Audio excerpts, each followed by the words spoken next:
Welcome to the Booze Bros and Cars podcast, the number one podcast about booze and cars. We're your host, Eric. Mike. Carmelo. And Nick. All right, so quick intro about ourselves. Again, my first name is Eric. A little bit of background about me. I work for the security and home monitoring industry. I've been in cars ever since I've been in high school. Got into cars because of Initial D and video games like Gran Turismo. And I love craft beer, love booze, love drifting, love Formula One, endurance racing, just anything and everything about cars. Up next is, I believe, Mike. What's up, everybody? I'm Mike. I am actually an expert on some of the topics that we're going to be talking about, as I am in the beer industry. Been in the beer industry for about 10 years. Prior to that, I was in the restaurant industry, so everything food and beverage, usually pretty up to tune on. Got into cars, right out of high school. Had a couple different things. Really enjoyed turbo Mazdas back in the days. We'll get into a little bit later with these guys. And, same as Eric, we, just a deep rooted passion for vehicles and going fast. So pass it over to Carmelo. Hey guys, Carmelo here. During the day, I work in fraud investigations. As far as alcohol, being Italian, I drink a lot of wine, a little bit of beer, a little bit of liquor. But as far as motorsports, from a young age, I've been involved in or been a fan of F1. Been to a couple factories, a couple tours over in Europe, Ferrari factory, Maranello. But yeah, so from Gran Turismo, Initial D, even Fast and Furious as, a little kid, just seeing those cars and hearing the exhaust, I'm like, I want something like that. But yeah, so that's, why we've, as you'll come to know, we all had a Mazda, turbo Mazda at one point in our lifetime, which is how we all met. But other than that, pass it on to Nick. Hope everyone's doing well. Again, as stated, I am Nick. I'm another one of the experts, so to speak, in this group in a certain field. I am currently a sales manager in the automotive industry for a local dealership down here by us. I've been in the industry for a little over 10 years. My passion came from this industry. I was raised around it. Family has always been in it. Father was a general manager as a kid. And uncle was a master technician for Ford. So I've been around cars my entire life, both loud, fast, obnoxious, big body luxury. It's just kind of always been something that I've enjoyed, whether it was driving them, seeing them, tinkering, taking the old classics to the Fuddruckers car shows back up north. Just something I've always been interested in, led me back into the industry that my family themselves were in. Much like Carmelo, raised in an Italian-American family, not quite as Italian as his, but, grew up making homemade wine and stuff, a couple hundred gallons a year kind of thing. And a father that really appreciated good liquor, good scotch, cognacs, bourbons, things like that. And craft beer came into the mix in college. Go figure. When everything else tasted like junk, I found my way into some cool beers. So that's kind of what got me into all that. Like I said, we'll at different times ask some questions and stuff, and post up and look for posts from you guys with questions from our respective expertises. I'm always happy to help people understand what's going on in the auto industry, whether you're a consumer or part of it. So with that, I'll kind of toss it back to our host there with Eric. All right, so I kind of want to get into a little bit more of what got us into cars, but I do want to talk about first of what we're drinking. So I am actually drinking beer I've actually never tried before. I actually bought this at Number 3, which is a local beer bar close to us. It's probably by far one of my favorite places here in the county, which is actually where we live at. So this is from 903 Brewers. It's called Sasquatch. It's an Imperial Chocolate Nook Stout. So I'm actually very interested to try this because I have not tried this beer at all. All right, Mike, do you want to talk about what you're drinking? Yeah. Tonight I'm drinking Armed Forces Brewing. This is their American IPA, 6.7% alcohol by volume. It's kind of a West Coast, a little bit piney, nice bitterness from the hops, pretty well rounded. Armed Forces actually is a really cool brewery. They're kind of an up and comer for our area. I think they're in about 10 states in the country so far. They are brewed out of Lakeland right now with a company called Brew Hub, but they're working on a brick and mortar up north, and I'm pretty excited about it. They do a really cool. They do a lot of campaigns for the armed forces and the military. So a portion of the proceeds from the company actually go directly towards contributions and donations to, Purple Heart foundations and just different, different donations to those kind of things. So pretty cool. The beer's delicious. I recommend it. All right, and then tonight I'm drinking from one of my favorite breweries, my brewing company's Drecker. This is their Pert. It's a Jules Deluxe food court style milkshake. A little bit of thicker beer. Thick boy. Yeah, I like them thick. What can I say? But but yeah, no, it's good. Almost like a smoothie style beer. Nothing. Gotcha, nice. Not that thick, but not as thin as a sour. Somewhere in between. So it's a good like a little dessert beer. mix up from the normal. But yeah, almost yeah. But Nick, what are you drinking tonight, buddy? So I'm the only one that apparently did not prepare a can for the ease. Had a beer the wife wanted to share tonight, so we bought a big bottle of something.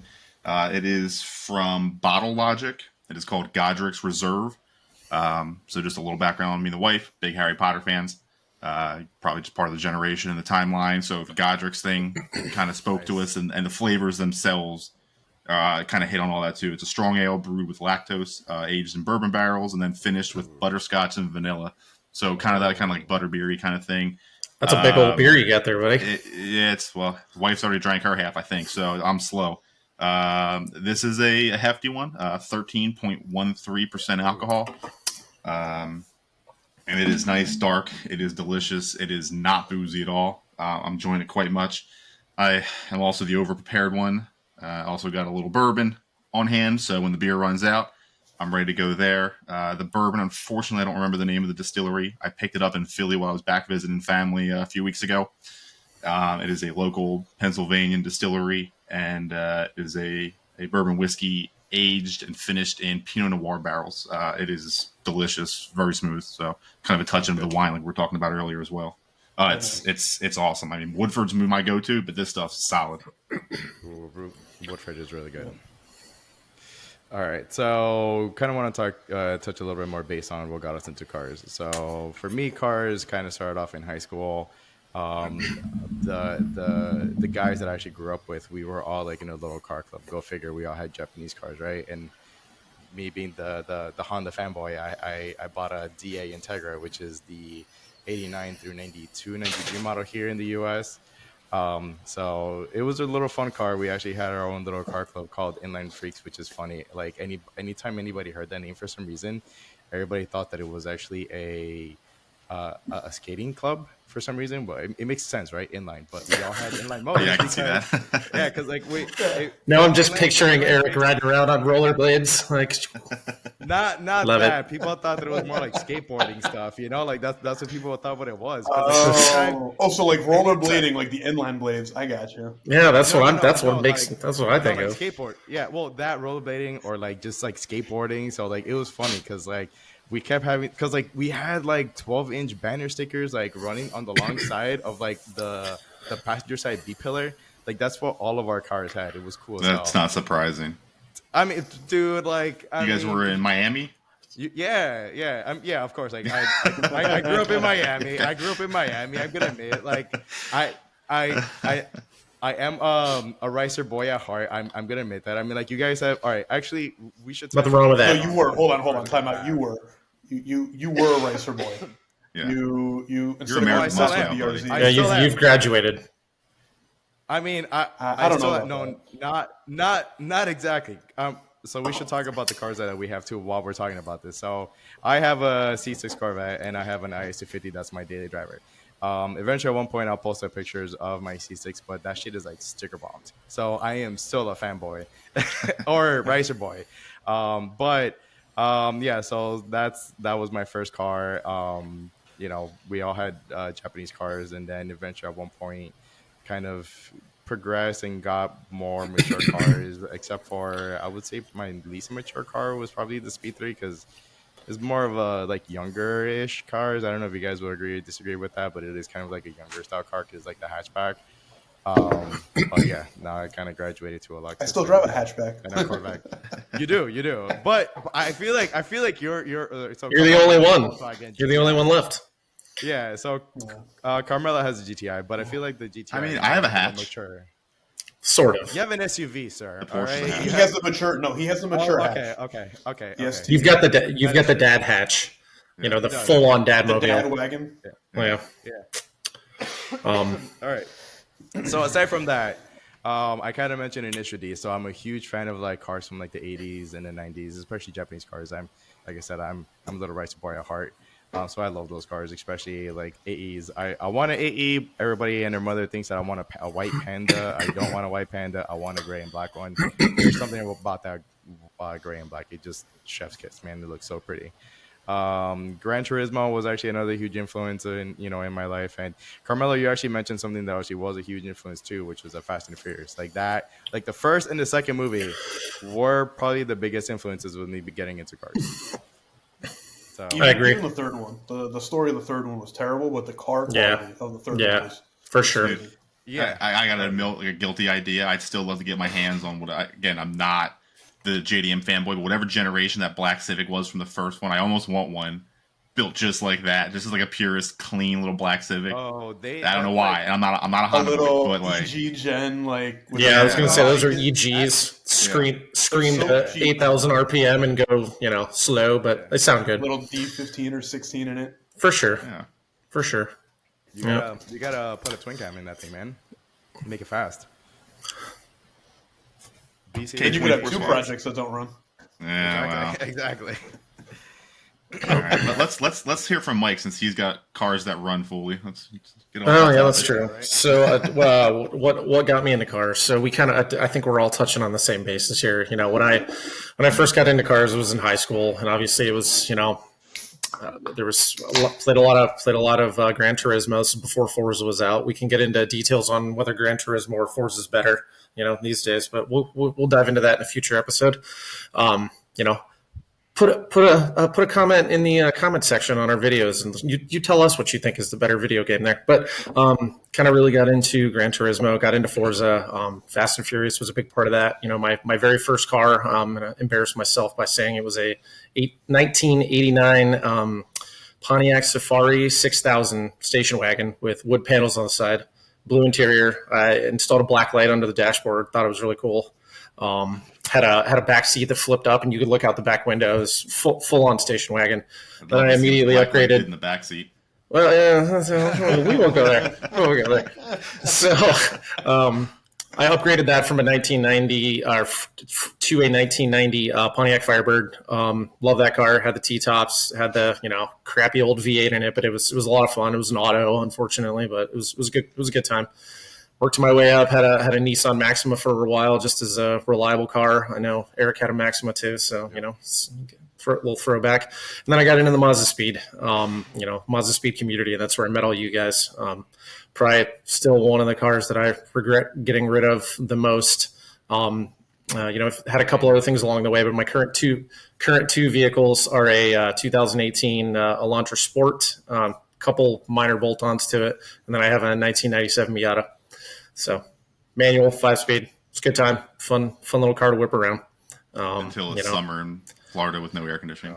Well, or until I sell it and work on my next upgrade path. But Hey, we'll we're see. planning the leak test and the repair, so we'll get Yeah, that's needs to happen. So it's not getting driven a lot right now, just because it's 95 degrees out and raining every day. So, but very good. all right, well, not that's to drive it right now. kind of my car story. So, Carmelo. All right, so I don't know where to start. Probably Gran Turismo 2 or 3. Got a hold of Gran Turismo 3 A-Spec, and I was 5th grade, 6th grade, and started playing, and showed me a variety of cars. You start out, with a little Daihatsu or Suzuki, a little K car, and, realized the progression, and, coupled with the Fast and Furious came out, I think a year or two before that, and then I got a hold of a European car magazine. I can't remember the name of it, but it very elaborate cars, body kits, almost like stuff you'd see from Japan, but like on TVRs and other things, and that really like sparked it. I was fortunate, to be a little bit of the car community in my early teens.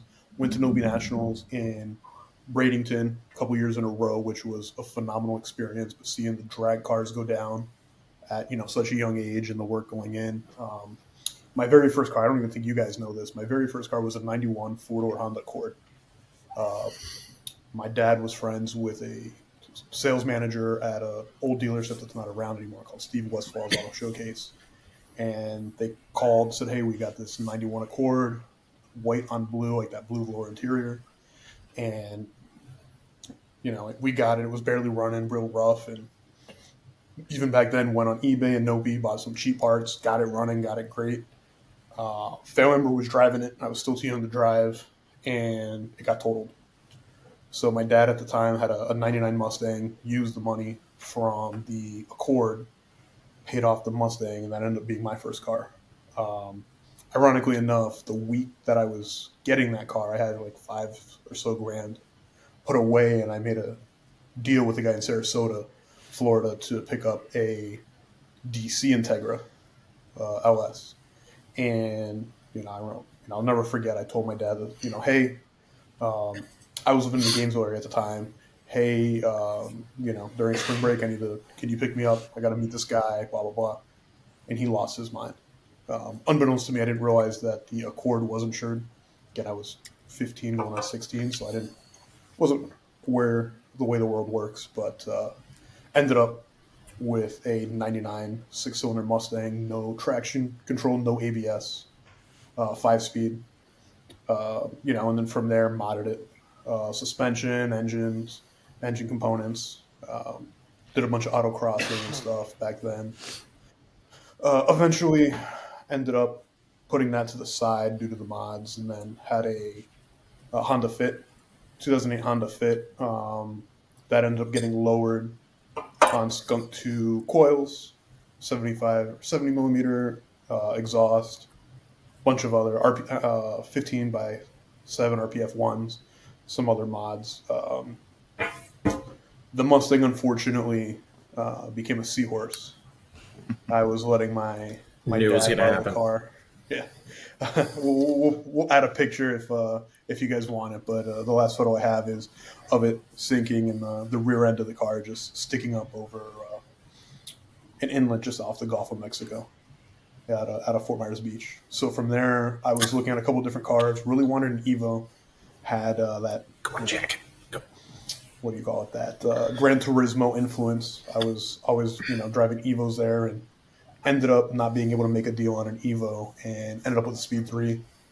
Met some guys on, I think it was Mazda Speed forums, MSF or something like that, and then ended up I won't say being a founding member, but me and another Speed 3 owner ended up making a small car club. Just meets. We wouldn't really race. We didn't race or anything, but just a little cars and coffee club, and that's ultimately that was. What did I get from there? From there, I got a Jeep. Biggest regret. Had a Stage 2 Plus Speed 3. Bunch of Sure parts. I don't even know if they're still around anymore. Shout out to them. They used to do once a year a meet at their warehouse. Had a part giveaway that benefited a local, so it was like a local vet or a local domestic animal services entity. Put down like $100. Ended up with like a 3-inch intake. I think like $200 gift card, blowout valve, rear sway bars, a bunch of other things. And I unfortunately made that car undrivable. Started to demod it, and then it wasn't as fun. So ended up with a Jeep. From the Jeep went to a Mini Cooper. Mini Cooper was great. It was just too small. Being 6'1", 230 or so, just too small of a car. So from there I went to an Xterra that was rear-wheel drive. I wanted a all-wheel drive or a four-wheel drive, but my wife told me I didn't need the front wheels to move. So ended up selling that. Got a 2015 GTI.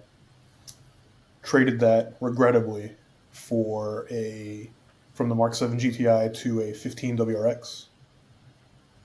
Interesting car. I autocross a lot, as you guys and girls will learn later. Terrible car on autocross. The halfway through the turn, the power would shift left to right, front to back. And every corner, I had a GoPro and a couple other cameras, and I would review the video. I'd attack it, and it'd be a different scenario every time. So I got rid of that. Yeah. Ended up getting a Jeep Cherokee Trailhawk on 33s. It was the Trailhawk. So ended up having a 2-inch spacer lift.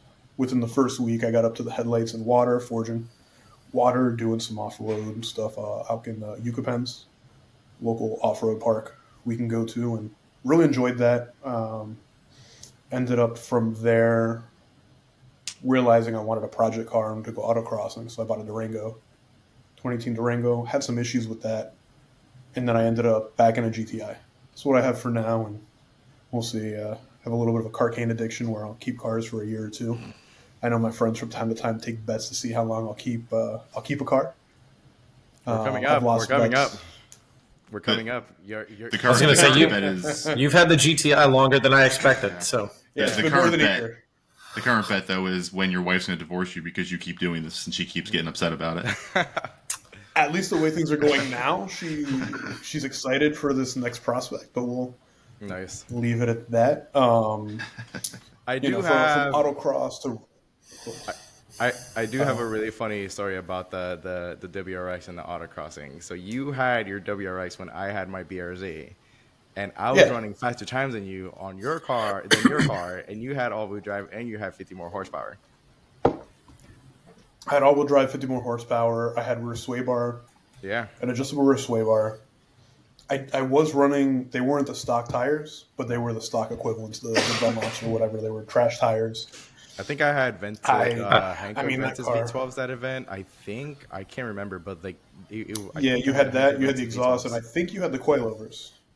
I think Yeah, this you is an had- understeer versus oversteer scenario is what this sounds like. Well, this is also Oh. the fact that Carmelo's ECU thinks it knows better and kept shifting the intelligent all-wheel drive system around, so that doesn't Yeah. help. Yeah, no, But forget it. It's I that, do that car's remember- kind of ruined Subarus for me. Oh yeah, I do remember like the one time, and I'll probably mention this another time because it's probably by far one of the funniest things Yeah. ever. But like you went on a ride with me in my BRZ in one of the runs, and it was like the second to last corner, like or the third to last corner, and I like it went from right to left, but it was like a sharp left. It was pretty wide, but it was a sharp left. And I threw it into a corner, Yeah. and the car got completely sideways, and I caught it. So I was like drifting it, like in the middle of the autocross. And you're like, "How the hell are you freaking handling this?" And I kept going, caught traction, finished it. And you're like, "Holy shit!" Like you ran faster than me, and I was like, "BRZ, man." Yeah, no, it was a great run. You know that It was a good I think I run. only took it. I think I only took the Subaru to the autocross. Shout out to Golf Course Autocrossers, by the way. I've been Oh yeah, tracking with them since 2012, maybe even later.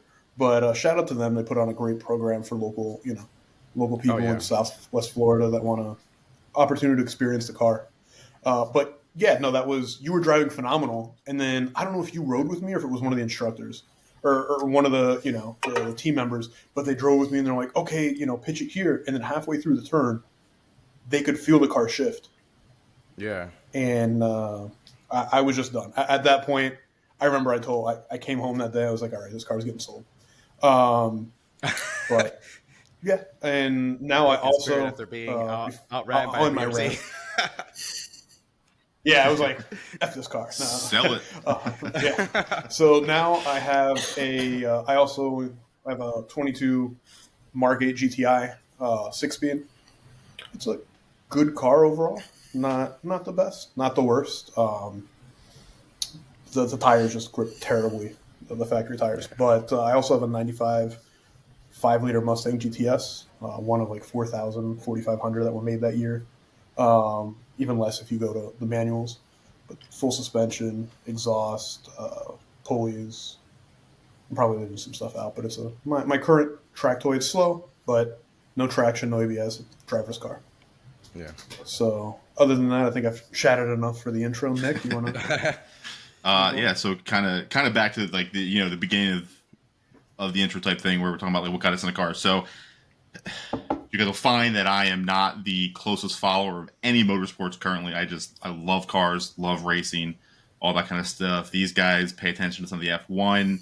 I love IMSA. I go to Sebring, but I don't like follow the individual teams a whole lot, which is odd because I grew up with a father who was very, again, auto business, very into NASCAR, right? The whole win on Sunday, sell on Monday kind of thing. All these guys were into NASCAR back in the day.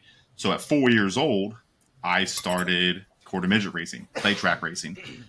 So, I mean, I was just a little guy, right? Running clay tracks doing 40 to 50 miles an hour in ovals and whatnot. And occasionally we do some pavement running and stuff like that. So at a very early age, I got into racing hands-on, actually, as a driver. So that kind of spiraled me out of control into everything automotive. That and the fact that, you know, growing up, my mother always had Corvettes. My father was a GM for a Chevy dealership. That was her vehicle of choice. She always had Vets. You know, and then my dad was into the big body, big engine sedans and stuff, whether classics or modern. So that kind of spiraled me into all that. So I like it all. I really love big body sedans that are fast, but you know, being a car kid of the industry, you know, I'll admit it, I was a pretty privileged kid growing up. I was always around cool cars and whatnot, whether it was the dealership owners, Ferraris and his toys and stuff. You know, I got introduced when I got my permit and such real quick to a couple older late 90s BMW 7 Series. So right into the V8 big body sedan, somewhere in the mix of those two first Beamers. Had a nice little XK8 convertible, some real old man color combos, burgundy exterior, tan interior. Nice small little V8. It was a fun car. It became one of those things that my mother realized was probably not the safest thing in the world after I spun it a couple times. Didn't hit anything. Just one of those, you know, playing around with the power a little too much on some wet turns. And one thing I will say about it is, as fun of a car it was, you know, it was a Ford Jaguar combo build kind of thing, some serious electrical gremlins. We put an auto starter in it. First time I used it, it was a non-snowy, thankfully, but a cold day in the winter. And I started the car while I was getting ready to leave the house and come outside, and it put its own top down. So, and it would do funky things with the windows. So that one didn't last much longer. Flipped to one of the other BMWs. And then after that, it was time for college. Parents said I need to be in the safest thing humanly possible. They come home from the auction one day with a Hummer H2. And that was my start into just absolutely obnoxious vehicles. You know, put some nice 20s on it, you know, street friendly, all-terrain tires, MagnaFlow exhaust. In retrospect, it was terrible on the highway. You had to turn the radio up so loud just not to hear the drone. Shocking. And I know, right? You know, that Vortec V8 was awesome. Terrible fuel economy. It sounded great. God, it was a drone bad. So that thing lasted, though, about 3-4 years through a portion of high school and most of college. At some point, I wanted a project car, my first project car. Having an uncle that was a master technician for Ford, I had all the tools you could ever imagine at my disposal and somebody to learn from. The project car became I want to say an '01 Mitsubishi Galant. It was ugly. I'll be real. It was a car that my dad had to repo from one of his dealerships. It had a little bit of body damage, and he's like, I don't know what to do with it. Here you go. Play around with this. So we dove on into that. At some point, I was able to source a full JDM front end from somebody that already had it imported from Japan. So we swapped that all around the grill, the headlights, the dual fog lights, the whole front. Put some wheels on it. Simple things like that. It was a fun little car, but you know, after a while, it just wasn't worth a whole lot. Ended up parting the front end back out and finding my way into something else, which was my first actual car purchase, my big boy car. I bought and I'm not necessarily proud of it, nor was this a great idea. I bought a 2003 BMW 760 Li. Awesome car, 12-cylinder. I mean, it had a refrigerator in the rear center console. I mean, it was just a gnarly big body sedan, and this was kind of what poisoned me early on in my first car. It was a nightmare. Fuel injector rail went, or just a fuel rail went. There was like 2 in the entire world, both in Germany. That was an arm and a leg to get over here and get repaired. An alternator went, and they were water-cooled alternators, water-jacketed. They were like $1,800 for parts and labor. And then I just started having electrical bugs after the sunroof. One of the drain plugs clogged. Water just was running down the A pillar on the driver's side, right into all the ECUs and all the electronics right there. Got it dried out. Got it going for about another year or so. It was having a misfire, diagnosed it down to it needed a coil pack and a spark plug. And this was my breaking point. I had to remove the entire intake plenum for a spark plug change. Ooh. And on a 12-cylinder German car, that's German engineering. Ooh, it was an absolute nightmare to do in the middle of summer in hot Florida. And that was it. Within weeks later, after I got it fixed, traded it in, stayed German. I got a nice little A4. Didn't take long before I was playing with plastic dip back in the day when that was becoming real. Dipping the wheels, threw it on some lowering springs from H&R. That was a fun Got a day. nice APR tune. I think I was up to yeah, right. But I think I had an APR stage 2 tune I want to say on it in intake at one point that we had to get rid of because it sounded like it was blending a squirrel every time you got on the That thing the was gas. so It sounded bad. absolutely I remember terrible. that. And then I thought it was. It was so Yeah. bad. Then at some point in there, I acquired a new welder as a gift. And I decided I'm going to cut off a muffler and just weld in some straight pipes. That was a mistake, probably number 3 or 4 on this car. And it was insane. The day came to trade that one in. The dealership I worked at back then sourced a factory exhaust to get put on there, took the tune off, and turns out as they were doing the inspection, they decided to wholesale it because my turbos were starting to blow oil past. So I got out of a good time on that one, got a little lucky. It ended up in the Carolinas or something like that, wholesaled. But I traded that against probably one of my favorite cars that I've had that's done nothing wrong to me. It was a nice 13 A6 Prestige with all the goodies, the sport suspension, the night vision, black on black on black. I mean, it was just a beautiful, beautiful car, very comfortable. Never made it to any major mods with that at all. I had a nice, I want to say, a Stasis exhaust on it that gave it a good kind of rumbly supercharged V6 Euro sound to it. And that was about it. I don't think it ever made it to an APR tune, never got around to doing the pulleys, never touched the suspension because it just kind of sat right on the factory wheels as it was. But just all in all, nice car. Ended up actually ultimately selling that to my dad after he got back from the Philippines for some medical stuff, and it did him good for another 40,000 miles before he traded out of it. Just a beautiful car. But when I got out of that, I was lucky enough to currently work at a dealership that offered me demos, so I drove cars for free. Just had to pay gas, which was kind of nice. So as a manager there, so that held me out for a little while. I'll be honest, it was Hyundai. You can say anything you want about them. I've been very lucky with them. They've been great cars, and I've rocked a lot of Santa Fe's in my career, even to the point where I got my wife one. They were great little vehicles. But after that, before I left that dealership, it was a Hyundai Genesis Mazda Super dealership. I picked up my first Genesis. I still have it to this day. I'll tell you a little more about that one. It's a 2020 Genesis G70, which is their smallest sedan they make currently. Mine is unique. We don't know actual numbers. We know it's somewhere less than 1,000 were built, probably something just north of 600 though. Over 3 years, 19, 20, and 21, they built a very small number of 6-speed manual transmissions.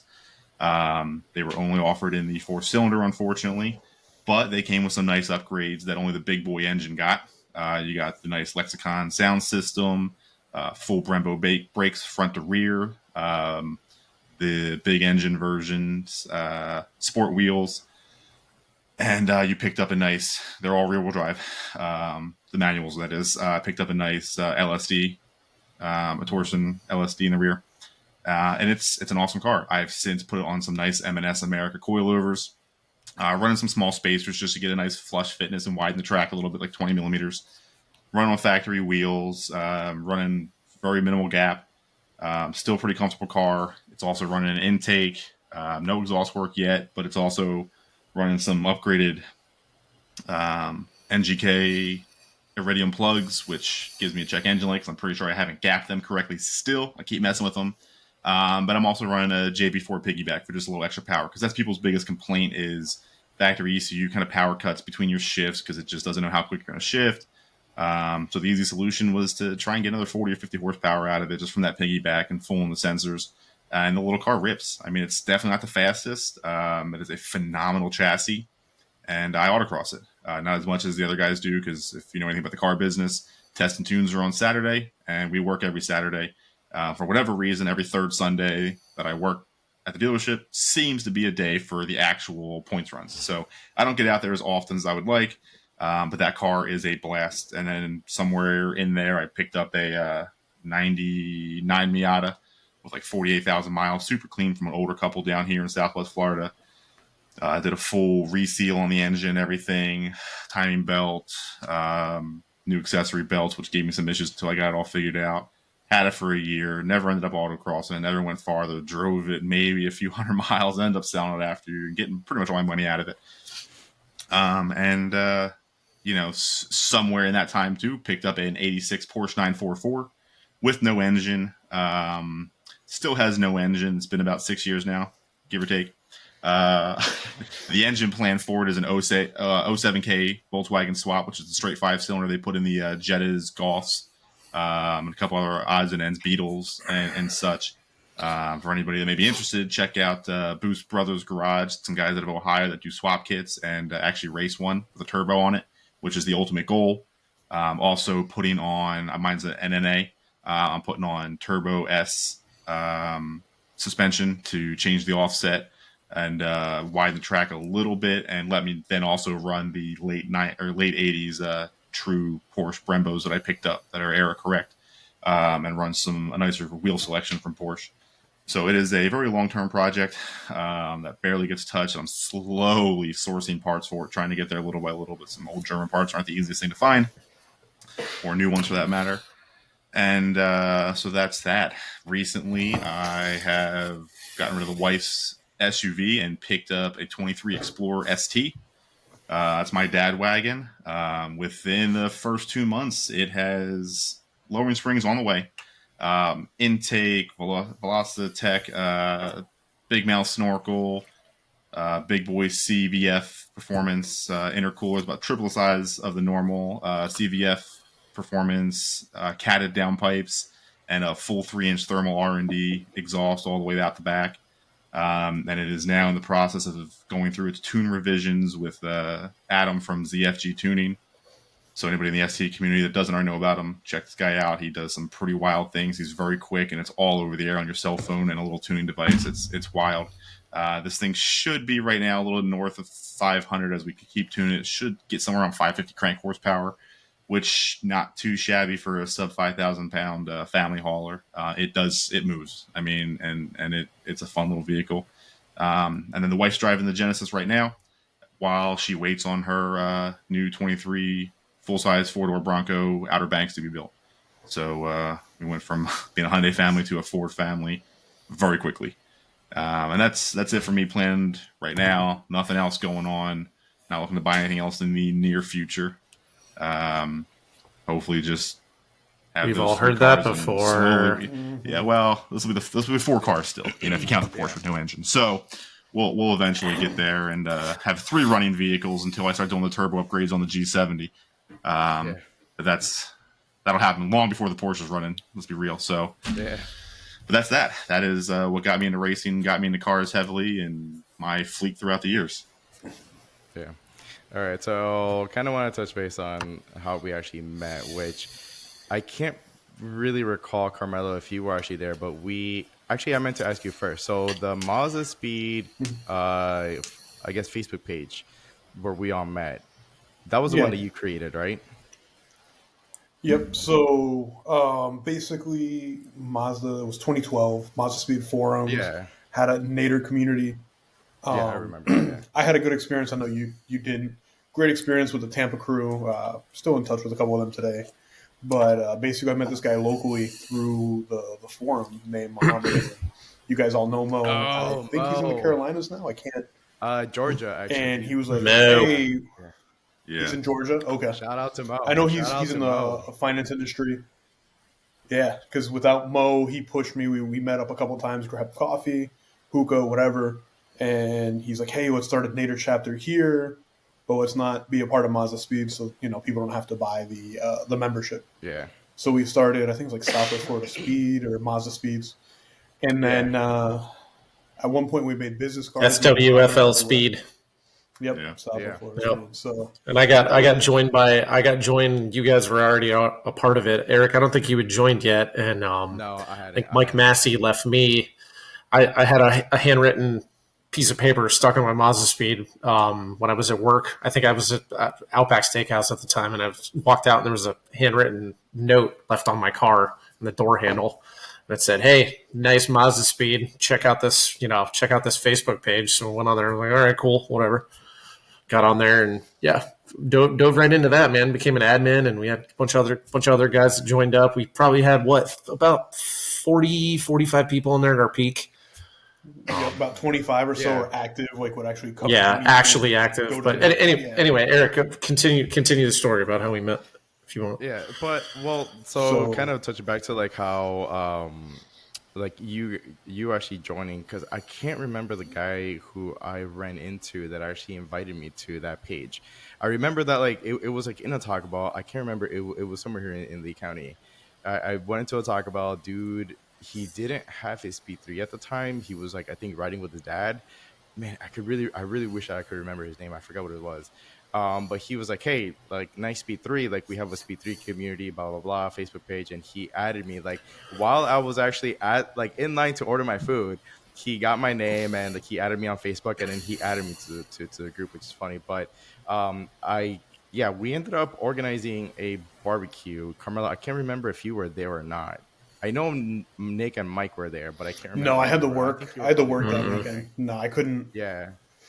Yeah, I was working. I think it was like on a Saturday or Sunday, and I wasn't able to get off. Yeah. Well, Eric, you and I had already met, and I can't remember where, but you and I had met before, and then we hadn't met Nick and Chelsea yet, right? I don't think so. It was like, we met that day at the barbecue. Yeah.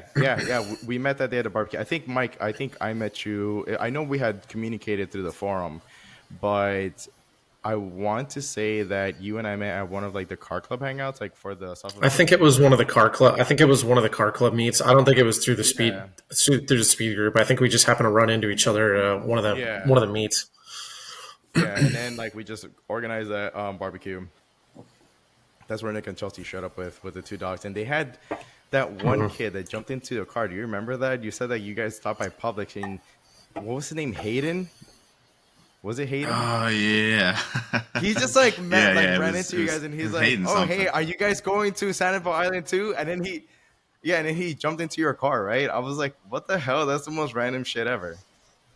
Yeah, it was it was a real interesting thing. He's like, I don't have my car here, something to parents, something, I don't know. And the next thing you know, we got a passenger on our way to Sanibel. Yeah. It was weird. And I apologize for not mentioning the Mazda Speed 3 earlier now that we're talking about them all. Yeah, Mazda Speed 3, not my vehicle. We bought both cars at the same time, my Audi A4 and the wife's Mazda Speed 3. So that's where that car came into play in our household. I was the modifier behind that car. She drove it. Yeah. But it got us into this little group, which is just how this whole thing came about. I feel like actually when that happened, Carmelo, you didn't even have a Speed anymore. I feel like I met you with a Mini. Mm-hmm. By that time. I think he still had the Speed 3. I think he still had the Speed 3. It was like right at the end of him owning it. Oh, was it? Yeah. Yeah, because I remember. If I remember right, I went from. No, go ahead, Carmelo. Oh, so no, I had the Speed 3 till about 2014, give or take. And yeah, because I had like an issue with the glass, and because I remember that was the same year we all met. No, we met 2013. I thought it was 2014. Well, not me. Somewhere I in there. bought mine in October of 2013, so it wasn't until So 2 or 3 months later. Yeah, I think it was beginning of 2014. Okay, yeah. So I might have beginning of 2014 I got the Jeep April of 2014. So I was probably on the Jeep or the Mini by the time you joined. And just a moderator or one of the founders of the forum. Yeah. Well, because like you still had your Speed 3, because I know that we met and you still had it. And I even went to your old apartment and I bought some cob parts from you, which I think was the ActiSport, and you gave me a mug, which I still have to this day. And I can't remember what else I got from you, but like I bought a couple like car parts from you. I know that you were trying to get me to buy your wheels, and then after a year or two, like your wife was like, "Get these damn wheels out of my damn garage," and you're like, "Eric, I'll sell them to you for like $250," and I'm like, "Sold." Yeah. No, that was sad. I had a 2012 Speed 3. Did a 3-inch sure intake with 1,000 miles on it. From there, I bought what was it? The high pressure fuel pump, and we installed it actually at Mike's house. I met Mike once or twice before, and Eric a couple times, and Mike's like, "Yeah, come on over. We're gonna tear it apart. This brand new engine. It was like sub 4,000 miles. Throwing this Accutech or whatever the company was. High pressure fuel pump. Yeah, the fuel channel. And I remember doing it, reading nightmare stories about people blowing cars. And I don't know. Yeah. Mike and Eric, you guys convinced me to do it. We did it. I'll never forget. You had it on your stand. We were using gloves and. Yeah, we were pretty legit about it. As far as we can be legit when we're working on cars. Yeah. Well, so speaking of like people blowing cars with these things, wasn't it? It was without the upgraded fuel pump internals. If I remember correctly, it was like if you wide open throttled sub 3,000 RPMs, you stood a chance to starve the engine. Wasn't that what it was? No. You had to be modified, but there was a list of basically right. After X modifications, if you didn't have a fuel pump by that point, you were probably going to blow your motor up. But it was, what did they used to call it? It was zoom zoom boom. Yeah. So that was exactly the ZZB. But essentially, you just you would lean out and then pop. You know what? I am gonna make one comment. Like, that car was such a great car, and it was so much fun to drive and to modify. But the car community for the mod speed was so cancerous. Because like the one modification that Nick was talking about was if you had a it was really bad. You didn't have a downpipe, or if you had a downpipe without the fuel pump internal, you would blow the motor. Because I guess there was something within the motor or an intake. No, because I had an intake on mine and it was fine. It was the downpipe, I think. But I did too, but I think it was the risk factor. Basically, whenever you're changing airflow, in or out, if you got air coming in or air going out, downpipe just let that turbo spin up so much quicker, and nothing else could keep up at that point. Yeah, everything else lagged behind. So if you weren't prepped for that, you could be in for a real bad day. And there's actually really funny because like everybody and their mother was like doing like the recirculating blow valves, and I ended up capping mine off, and then like I remember getting a lot of heat because they were like, "Yo, you're gonna blow your motor," and I'm like, "So you're telling me when I'm driving, the car's gonna lean out within like a fraction of a freaking second, and I'm gonna blow my motor?" And they're like, "No," and I'm like, "So what's the issue?" So, dude, and I was running open blow valve for a long time. Like, my car, I never once, like, since I installed my first blow valve, because I had like a HKS knockoff, which is horrible. And then I went to the Turbo Smart. I didn't have the V1, I had the V2 because mine didn't have the solar tank. I didn't have that one, and I wanted it, but they didn't have it anymore. So I had the version 2, and I never ran it recirculating, ever. So from the moment that I did that to the moment I sold the car, it never recirculated. And that was years, mind you. Like, I bought that car. It was mine was a 2010, and no, mine was a 2009, and I bought it in 2010.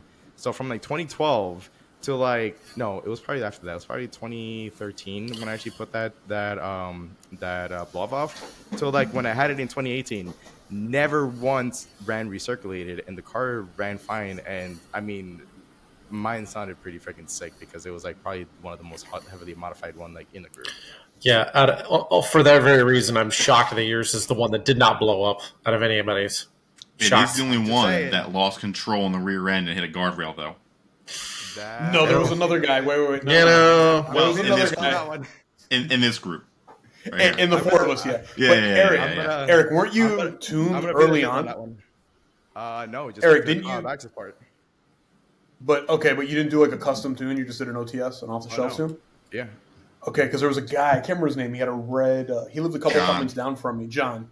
Yeah, because John custom tuned my wife's, and that thing ripped with the mods after he got done with it, dude. The problem was the amount of boost that I could do in first gear.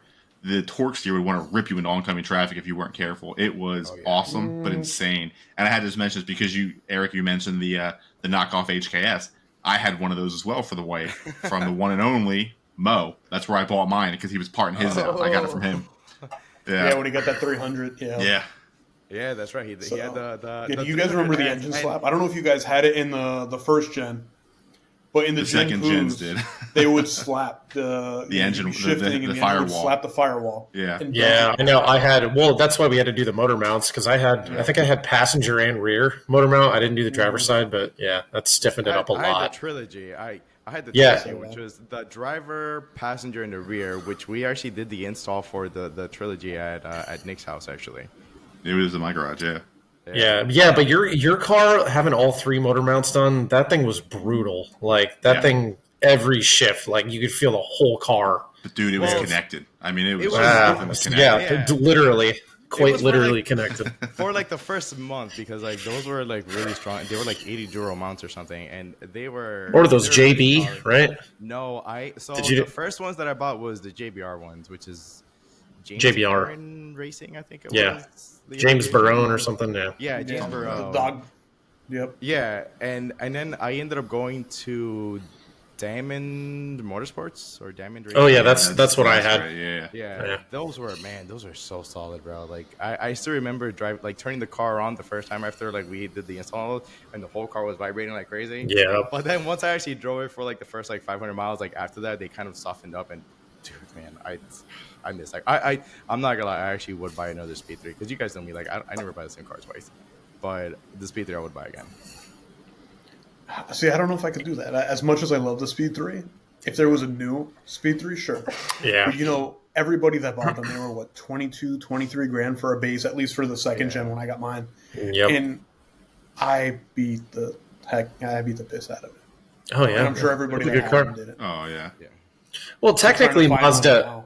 Mazda has a turbo hatchback, but you just can't get it with a manual transmission because Mazda doesn't love car enthusiasts Well, they also anymore. don't want like 40 grand for it, so it's kind of Yeah, not. which I would be Three.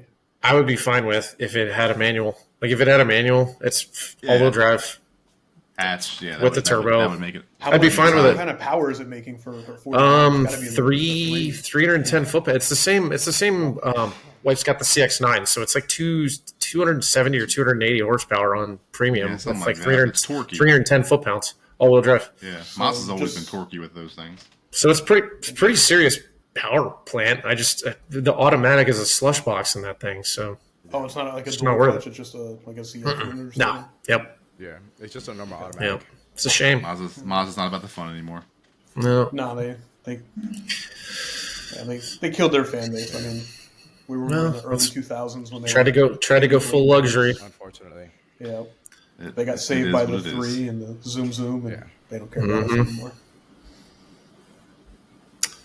No more Yep. But That, nah, no more zoom. Yeah, that took us way off course with those Mazdas. yeah. Yeah. It's all a part of it. I mean, right? We were talking about Yeah. how we met, we got together. I still have 2 Mazdas, so there's still potential to blow one of them up. Just give me some Yeah. time. Give me some I have a time. Mazda racing flag. It's kind of I mean, I think Ford and Mazda, Ford owned a good portion of Mazda when my Mustang was built. they own a right? portion of that. Yeah, right. They own a portion of them for a little while. Then the Japanese government, I think it was, basically got involved and got back the majority control financially. And then Mazdas started to become reliable again. I hate to say that. Those early 90s or early 2000s, late 90s, like, because it was the same. I had a Jaguar. That was a bad combination. However, the Mazda Ford thing, the 2.3 in that Mazda Speed was basically the predecessor to the EcoBoost Mustang, which is, and this is crazy, Yeah. you know, everybody displacement, and it's no competition for the Coyote, but that 2.3 is a wild little engine in that car, and it moves it really damn well. So, in essence, that partnership probably helped rocket the EcoBoost Mustang into production earlier than it would have been otherwise. Because that same motor was in the Ford Focus ST. ST and ST, the variation was in the RS. Yeah. Yeah. Because I think the STs were a 2-liter. If I recall Yeah, the ST was a correctly. 2-liter. The RS was a 2.3, I believe, Yeah, which basically the current EcoBoost engine running it. Just a rowdier version. Yeah. Was it? Didn't the Fiesta ST had a? Was it a 4-banger turbo? Wow. What was that? That was a 1.6 It turbo, was I think. one- It was- Yeah, the Fiesta was yeah. small. So the Fiesta is basically running the current. I think the EcoSport. Actually, I think they killed it off. Now they're running a 1.5 turbo in some of the smaller SUVs, the Bronco Sport and stuff like that. So for anybody who missed it earlier, if I didn't mention it, I work with Ford currently. That's my current knowledge base, aside from the industry as a whole. But Ford is where I'm currently at, which is why we are now a Ford family. I'm a big believer in driving what I sell. So the wife will be in one, I'm in one. I drink the Kool-Aid. Love the Kool-Aid. So, Have any of you guys? I gotta kind of interrupt. Have any of you guys ever driven a Fiesta ST? I have not. No. Always wanted to. It seems like because you had a modified Fit, right? Because it's got to be. How did it compare to that? Fit. So it was similar to the Fit, but I also had a R56, a 2012 Mini Cooper S base, no sunroof delete, low option manual, and it felt like that, but slightly bigger. So even on the test drive, I remember I was wanting an ST2, which were rare. They had the Recaros in it. The I don't know if it was CarPlay, but like a navigation screen in the center. And I remember I got the car on 3 wheels, and the sales guy next to me took a turn real tight and just feathered the throttle. And on throttle, when I let off, I could feel that wheel pick up. And he's like, "Okay, you need to slow down." And at that point, if it was slightly bigger, because we were at the time I was raising my brother-in-law, and I needed a back seat, and it had one, but it was kind of useless. But that was by far one of my favorite cars that I've driven spiritedly. For the money, I mean, it was like 22 grand, 23 grand. So I have to ask, aside from Carmelo telling us his interesting test drive story, Mike, Nick, do you guys have any interesting stories about test drive? I have one, which is actually pretty funny, so I can tell mine after you guys tell yours. So, I mean, obviously for me, being in the industry, I was in control of my own test drives whenever I'd buy something. Half the time, I wouldn't even drive something. When I was a salesperson, I was on test drives, so I knew what they did. Yeah. But I have had some sketchy moments as a salesperson in there. God, the craziest one was, and it was all leading up prior to the test drive. But I mean, again, we live in a heavily retirement community from people that moved down here from all over the country, especially the Midwest and the Northeast. So the road manners aren't great down here for the most part. And some of these people just have absolutely no concern for traffic laws or anything, any basic and common courtesies when they're on the road. So I've had a lot of those experiences for people that just really either are too old and shouldn't have a license, or regardless of age, shouldn't have a license because they're just absolutely atrocious drivers. I don't know how they pass driving tests. But the freakiest one ever, the test drive was rough. It wasn't probably my worst, but leading up to it, right? So I'm talking to this guy, older gentleman, very nice. Unfortunately, I don't remember his name or anything along those lines. But as we're doing things, I needed him to fill something out. And he had a shake, a pretty noticeable shake in both hands. And all I'm sitting here thinking is, man, we're going to go on this test drive, and this guy is just going to be kind of doing this the whole time. And there was a little bit of that. It wasn't that bad. But that was like my freakiest, the anxiety I had getting ready for that test drive. Right? Everything was going great, but that just stuck in my head the entire time. Ultimately, we ended up getting the deal. I was at Hyundai at the time.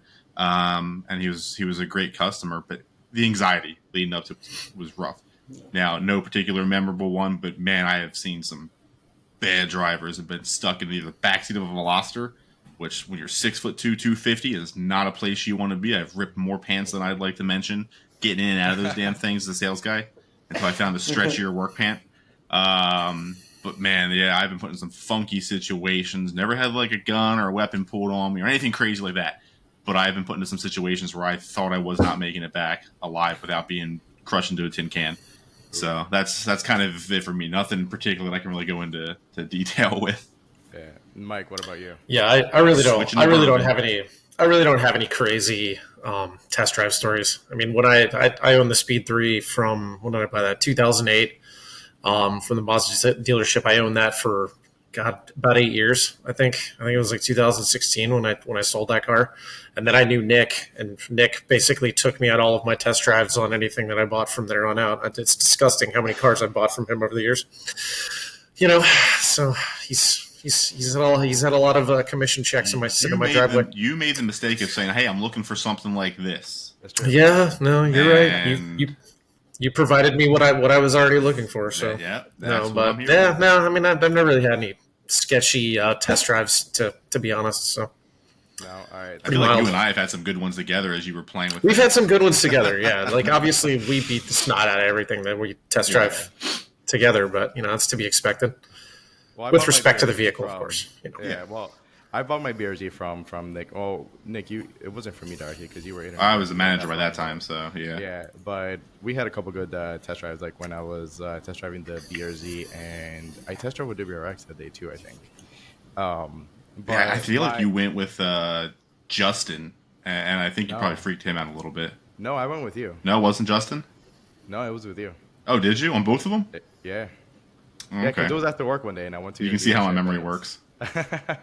Yeah, but my funniest or sketchiest test drive story. So it was when I had my Maxima. So I had an '08 Maxima, and I had a lot of issues with that thing. Like it was mainly with like the steering column, because like it was weird. Like it locked on me like a couple times when I was pulling into parking spots, and I was like, what the hell? So I brought it up to a dealership, and our local dealership, and they changed out the steering rack once, and then they didn't want to change it a second time, so I had to take it to a different dealership and get it changed out, and they actually did the work. But they never wanted to do it the third time because then they would lemon all the car. But I went to a dealership one day and I was like, your car is a piece of shit. I want you guys to buy it back, and I'm getting a different Nissan. And that was when they went from the '09 Maxima or the '08 to the '09. And I hated the '09 because it had that weird triangular cutout on the headlight. That was that generation. And I hated it. I didn't like it at all. And like one of the managers was like, "Oh, this is one of like the best Maximas that we've ever built," and blah blah. And I'm like, "No." I'm like, the only car that I would buy from your dealership right now is a sports one, and they only had like one '08 350Z. It was a black on black one. And they're like, "All right, we'll let you test drive it." So I test drove the car, dude. From leaving the dealership, because like that dealership, the local one that's on US 41, you guys probably know which one I'm talking about. When you're leaving it, there's the new car entrance, and then they have the used car entrance on the same lot. So I pulled out of the old or the used car lot, and it was a manual. So I put it in first gear, and it was a while since I had driven a manual. It was probably maybe a year or two. And I put the car in first gear, and I look over, and there's a ton of cars coming, and I'm like, okay, like there's a little bit of space, so I'm just gonna go for it. So I literally just kind of revved it up a little bit and just floored it and popped the clutch, and the whole car got sideways, leaving like that little decline. So I pretty much drifted out of the dealership, and then I straightened it out and I slammed it into second, and just kind of I kept rolling through the gears. The freaking sales guy ran into me. He's like, "Oh, you know how to handle your cars," and I'm like, "Dude, I autocross for a fucking living. What the fuck?" So it was really funny because like I had like some autocrossing experience like under my belt at that point, and like I knew how to abuse cars, because I had like from my first car that I mentioned was my Integra. Like I've been abusing cars since I was like 17, 18. But yeah, it was funny as hell, because then like we kept going through the test drive, and it was like this big circle. Nick, you know how like every dealership they have like their layout, and it's, Yeah, like, their little it's like a course big they circle. go. Yeah. Yeah, it's like a big circle. So I kept driving, and then like on this one road, I'm sure he regretted saying this, but he's like, "Oh, you can open her up a little bit," but he probably thought that was just kind of progressively kind of pick up speed. No, dude, I literally just dropped it down a couple gears, just freaking popped the clutch and floored it. This dude probably took a shit, man, and he was probably like, "Man, I really hope this kid ends up buying this car." But dude, when they presented the numbers to me, I'm like, "Bro, I'm just gonna keep this thing. Like, you guys are obnoxious." It was like I think it was like an $800 car payment back in 2009. I'm like, "Yeah, no, you guys are crazy." Yeah, we expect that now with the crazy interest rates, but like, man, Now I would understand. I don't know. What did you? Speaking of, yeah. Now with So that it's- 350, did they give you a car price, like an MSRP of the car or a car price, and then flip it on the back end for you? I honestly, like, back then, like, I didn't know numbers, like how, like, I'm sure like I can get more and more details like from Nick, but like back then I didn't know him, so I've got no idea what they were trying to do. I'm sure pretty much they were gonna like buy the car and they were gonna roll like the negative equity to the 350, but I was Then like, they "Dude, got into it. I'm not doing this. Like, you guys are insane." But anyway, Yeah, 'cause- see, but if you would have done that, you could have become a drifter a lot earlier in your life. See, yeah, I mean, We may have never met him, so I know. That's true. Yeah, that's true. That's true. But, a good point. You I mean, never know. hey, let's I let's just remember, there. Eric. It all worked out well.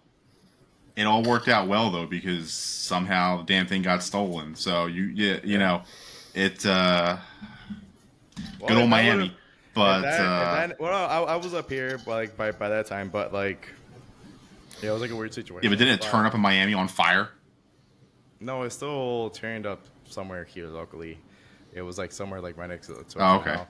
Which I mean, like it's still like. See, I'm kind of used to like being back from Jersey. Everything ended up in Camden. No matter what got stolen, ended up in Camden. It just like everything went there. I mean, yeah, it's Camden. No, no. So all the cars that are good, they still end up in the port of Miami. Trust me. Yeah, exactly. Trust me Yeah. on that. But it's That's still more like the current trend. No fire. Just Yeah, it was still a weird situation because I mean, like, I also feel like there was a car that was identical to mine, and I feel like that's the car that they were trying to target. But they saw me one day and they followed me home. So like now, like ever since that happened, I'm like very conscious of like who's actually behind me when I'm driving home. Honestly, it's not a bad area. It's is just- that what you always do? The decals make your car look unique.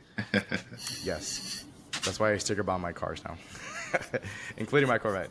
Well, you also want to just piss off all the Corvette purists and old people. You know what's Yeah. really funny? So like Yeah. I sent you guys pictures that I was helping Crane or Chris Crane, my tattoo guy, and Nick he knows him. Anyways, I was talking to Chris Crane and I was telling him like, yo, I'm sticker binding my car because I want to piss off baby boomers, and he's like, oh, is that what you're doing? I was like, yeah, that's exactly what I'm doing. But yeah. Oh, look, it's We love the baby boomers if they're going to watch this podcast, though. Yeah, I feel like they're not. my Subscribe. dirtball monster puppy. I feel like Oh, they're the not. puppy. See, that's My two. puppy. That's two pets. Yeah. That's two pets that have bombed us so far. Yeah, he's a real nudge. He's just his nighttime anxiety because he's afraid we're just gonna like abandon him. Apparently,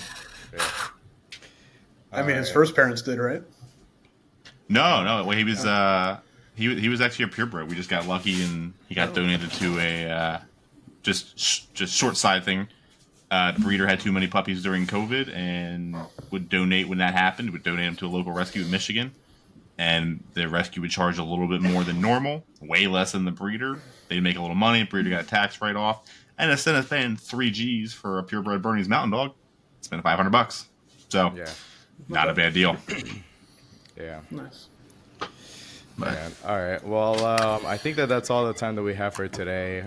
Thank you guys for watching. We hope that we've actually fueled your passion for all things that's car and booze related. I know eventually at one point we're gonna get more car related things. We're just kind of talking about ourselves. It's just like, I guess you consider it. had to get those pilot intros episode. out of the way. Yeah. We did. But we had a good time talking about, like ourselves and how we got into things and how we met. But remember to savor your brews, hit the road responsibly. Also, don't forget to hit the like button, comment, subscribe, share. Cheers to booze and cars, and we'll see you guys next week. Cheers. Cheers. Good one.